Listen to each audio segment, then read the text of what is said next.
After Alyssa turned 1, on December 31st, 2009, we finally got the call. In 2010, our world went dark. We were told that Alyssa had a rare genetic disorder called Angelman syndrome. We had never heard of it. We learned that it occurs 1 in 15,000 births. There was nothing we did to cause it. There was nothing we could have done to prevent it. We were told that Alyssa would never talk. She may not walk. She would have severe learning disabilities, and that all of this would be accompanied by seizures. First came the shock, and then came the anger. I was angry at the universe. I was angry because I felt that I deserved better. I felt Alyssa deserved better. I was grieving. I didn't know what was going to come next. My entire life up to this point had followed this beautiful script that I had already written, right? And my script went something like, poor refugee girl survives the jungles of Laos, goes on to survive the housing projects, and then goes on to get married, have kids, white picket fences, you know, that boring American dream. That was my dream. That's what I wanted. In my mind, I had already created the movie of what my life was supposed to look like. I thought all I had to do was work really, really hard, and that my dream, my movie, would come to fruition. If a therapist said they wanted to see Alyssa once a week, I would go in and I would beg them to consider seeing Alyssa twice a week. I worked all day, I ran home, helped mom finish dinner, bathed the kids, and we would put Jonathan down, and that is when it would all start. That is when I would conduct my own speech, physical, and occupational therapy sessions with Alyssa. Often, Alyssa, she would get so frustrated because she was already so tired, and she would cry. And I would get frustrated because I was already so tired, and I would cry. And the only way for us both to escape all of this was for Alyssa to fall asleep. In the beginning, I thought Alyssa, she needed me to rescue her. I thought Alyssa needed me. She needed me to teach her everything. Instead, this beautiful, brilliant, and stubborn girl, she became my greatest teacher. Before Alyssa, I thought I had seen it all, right? I had stared down politicians, I'd chased cops, a decade in television, and I can't recall ever crying. Alyssa, though, this little girl, she brought me to my knees. She is my kryptonite. She made me weak, weaker than I ever knew was humanly possible. And then you know what she did? She built me back.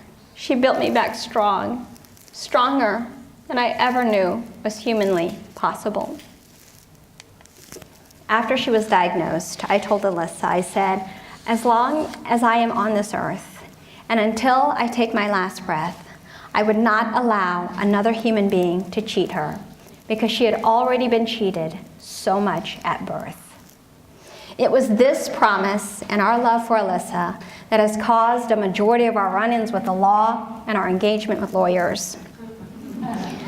Yes, it was.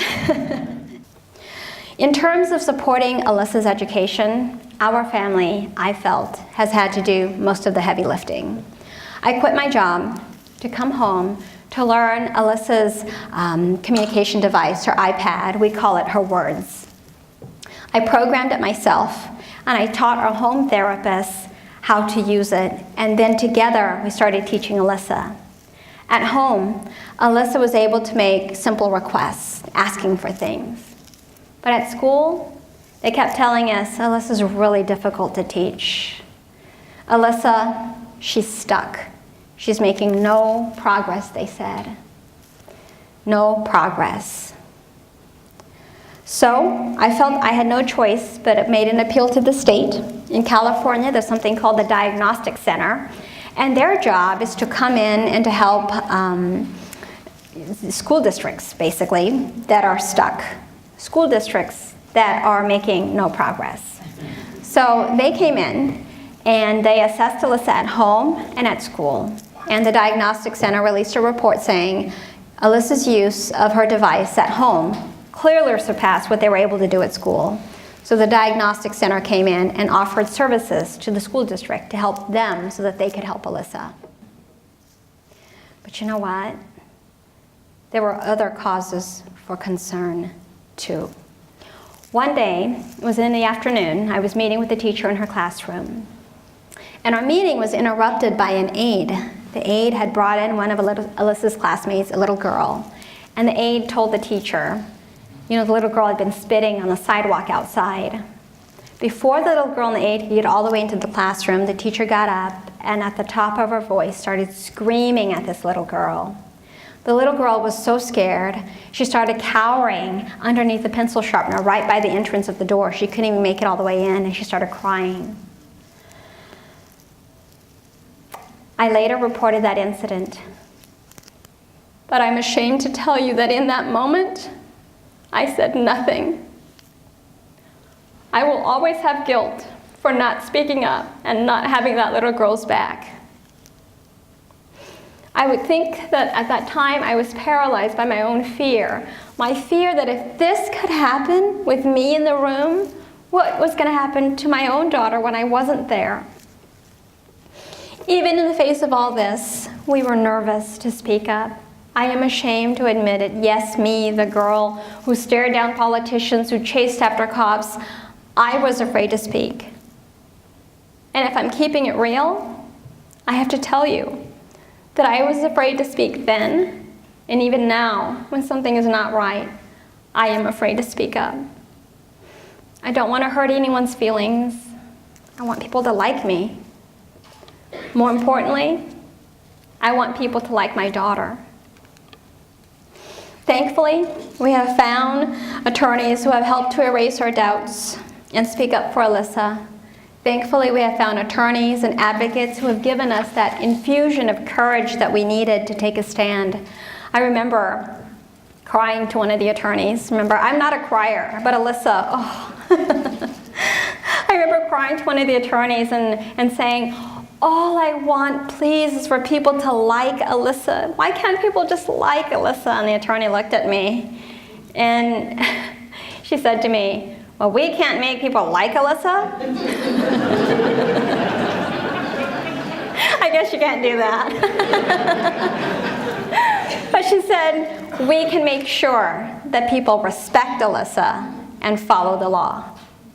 These battles, I'm not going to lie, they have left permanent scars in my heart and they weigh heavy on my soul. But I fully recognize that I am blessed to have been able to even battle, right? It is not lost upon me that I stand here on this stage and I am a part of the privileged. It was my day job, right, to teach others about policy, advocacy, and communications, and yet before every single one of these complaints and appeals are filed, and throughout the entire process, I often did not sleep for days, sometimes weeks, and even to the point where, like, my gut, I walk around and I feel like it's hollow, and there is so much pain there, and it is numb to where I don't feel hunger. Even when I am on the right side of the law and my rights have been trampled, this whole process is so intimidating. This whole process is all-consuming. But it's all been a little more doable, a little more bearable with folks like you walking alongside me and holding my hand. When I am in between my own battles and I can get beyond thinking about my own struggles, I think about that mother, the one who doesn't speak any English, or that mother who has to work 2 to 3 jobs to make ends meet. What is she going to do? How will she know that her child has been cheated? When will she have the time to do a chaperoning of a class trip to the zoo? When will she have the time to send countless emails to hold people accountable? How can you get justice when you don't even know that there has been an injustice? I don't know the answer to these questions, and it's a much larger issue that I think our community must grapple with. But what I hope you do know by now is the value that you folks bring to our community. As Minnesotans, we all benefit from what it is you do on a daily basis. When people think of a client of legal aid services, they typically think of people more like my parents, who are refugees, who are poor, and who are uneducated. Rarely do they think of someone like me, a hardworking, college-educated, tax-paying citizen. I know that while a majority of your clients do fit the profile of my parents, I worry. I worry that if that is the only narrative that is out in the community, then it limits the impact of your work. It becomes easy for policymakers and leaders to think that what you do only benefits those people, you know, those unlucky people, those people who didn't try hard enough, those people who are different than you and I.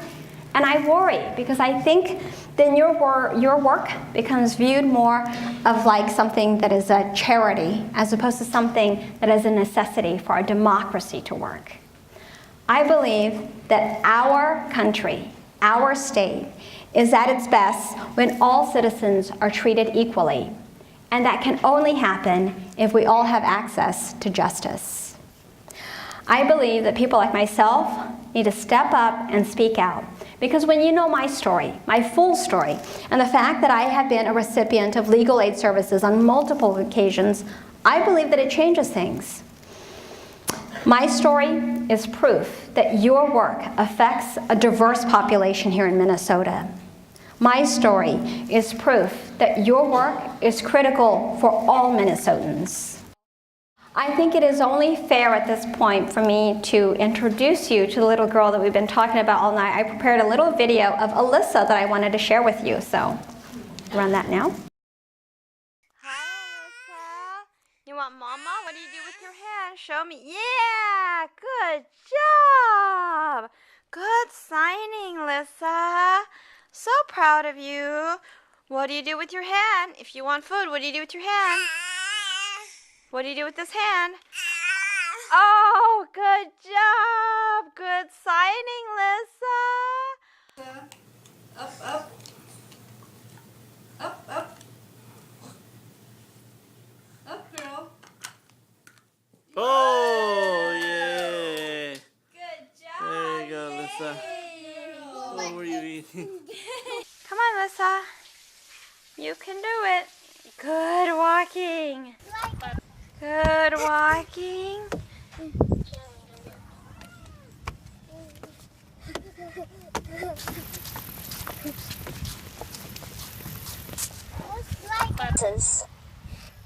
Community.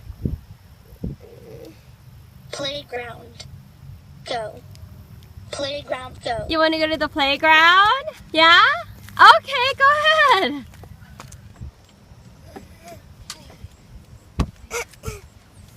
Good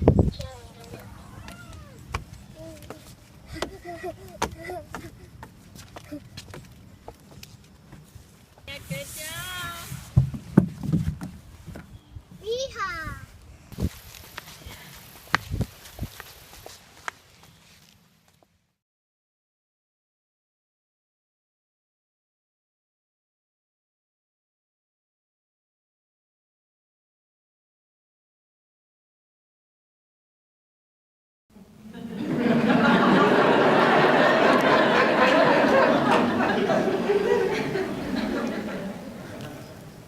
And thank goodness they didn't believe the books, right? You saw in the video, that is the same little girl that we were told would never talk and may not walk. This is our community. These are our stories. And these stories are only possible because of people like you. Thank you.